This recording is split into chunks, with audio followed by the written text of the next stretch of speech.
Hi hello ಎಲ್ಲರಿಗೂ ನಮಸ್ಕಾರ. ಸ್ವಾತಿ ಚಾನಲ್ಗೆ ಸ್ವಾಗತ. ಇವತ್ತಿನ ವಿಡಿಯೋದಲ್ಲಿ ತುಂಬಾ ಉಪಯೋಗ ಆಗುವಂಥ ಕೆಲವೊಂದು ಕಿಚನ್ ಟಿಪ್ಸನ್ನು ನಿಮ್ಮ ಹತ್ರ ಶೇರ್ ಮಾಡ್ತೀನಿ.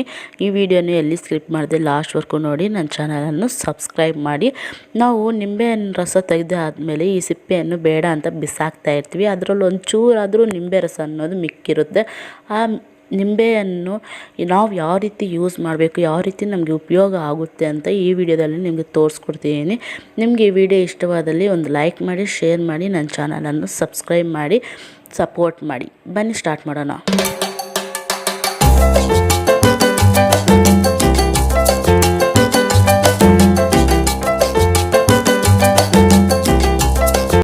ನಾವು ನಿಂಬೆಹಣ್ಣನ್ನು ದಿನ ಕಟ್ ಮಾಡುವಾಗ ಟಿಫನ್ಗಾಗಿರ್ಬೋದು, ಇಲ್ಲಾಂದರೆ ಏನಕ್ಕಾದರೂ ಕಟ್ ಮಾಡಿರುವಾಗ ಆ ನಿಂಬೆಹಣ್ಣಿನ ರಸ ಆದ ತಕ್ಷಣ ನಾವು ಸಿಪ್ಪೆಯನ್ನು ಬಿಸಾಕ್ತಾ ಇರ್ತೀವಿ. ಆ ಸಿಪ್ಪೆ ನಮಗೆ ಎಷ್ಟೆಲ್ಲ ಉಪಯೋಗ ಆಗುತ್ತೆ ಅಂತ ನಿಮಗೆ ಈ ವಿಡಿಯೋದಲ್ಲಿ ತಿಳಿಸ್ಕೊಡ್ತಿದ್ದೀನಿ.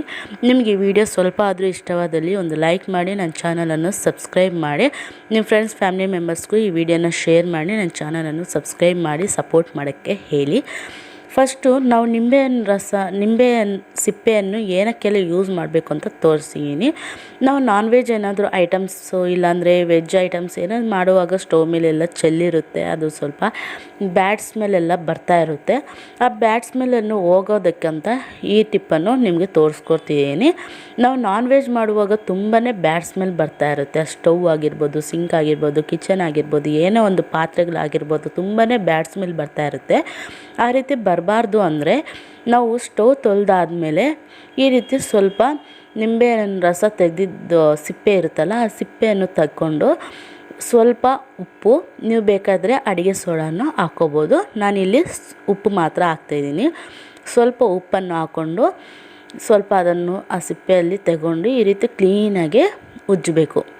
ಉಪ್ಪು ತಗೊಂಡು ಈ ರೀತಿ ಕ್ಲೀನಾಗಿ ಉಜ್ಜಬೇಕು. ಈ ರೀತಿ ಉಜ್ಜಾದ್ಮೇಲೆ ನಾವು ಒಂದು ಮಾಮೂಲಿ ಬಟ್ಟೆಯನ್ನು ತಗೊಂಡು ಈ ರೀತಿ ಕ್ಲೀನಾಗೆ ಆ ಸ್ಟವ್ ಮೇಲೆ ಒರೆಸ್ಬಿಡಬೇಕು.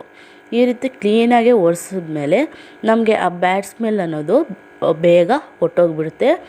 ತುಂಬ ಚೆನ್ನಾಗಿ ಸ್ವಲ್ಪ ಗಮ್ ಅಂತ ವಾಸನೆ ಬರ್ತಾ ಇರುತ್ತೆ. ಈ ರೀತಿ ಒಂದು ಸಾರಿ ಟ್ರೈ ಮಾಡಿ ನೋಡಿ. ಮತ್ತು ನಾವು ಸಿಂಕ್ ಕೂಡ ಅಷ್ಟೇ.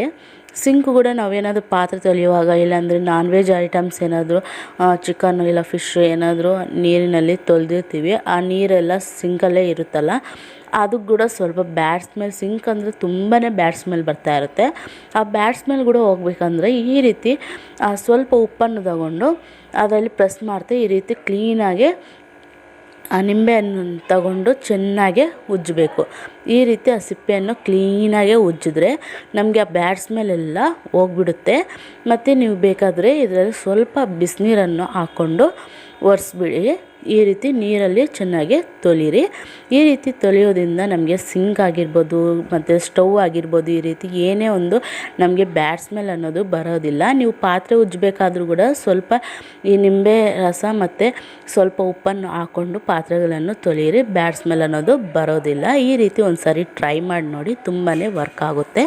ನೋಡಿದ್ರಲ್ಲ, ಕೇವಲ ಸಿಪ್ಪೆಯಿಂದ ನಮಗೆ ಎಷ್ಟೆಲ್ಲ ಉಪಯೋಗ ಇದೆ ಅಂತ. ನಿಮ್ಗೆ ಈ ವಿಡಿಯೋ ಇಷ್ಟವಾದರೆ ಪ್ಲೀಸ್ ನನ್ನ ಚಾನಲನ್ನು ಲೈಕ್ ಮಾಡಿ, ನನ್ನ ಚಾನಲನ್ನು ಸಬ್ಸ್ಕ್ರೈಬ್ ಮಾಡಿ, ಪಕ್ಕದಲ್ಲಿರೋ ಬೆಲ್ಲೈಕನ್ ಕ್ಲಿಕ್ ಮಾಡಿ, ನನ್ನೆಲ್ಲ ನೋಟಿಫಿಕೇಷನ್ ಬರುತ್ತೆ.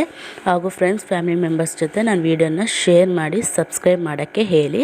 ನೀವು ಸಬ್ಸ್ಕ್ರೈಬ್ ಮಾಡೋದ್ರಿಂದ ನಾನು ಮಾಡುವಂಥ ಹೊಸ ಹೊಸ ವೀಡಿಯೋಸು ನಿಮ್ಗೆ ನೋಟಿಫಿಕೇಷನ್ ಬರುತ್ತೆ, ಬೇಗ ನೀವು ನೋಡ್ಬೋದು. Thanks for watching.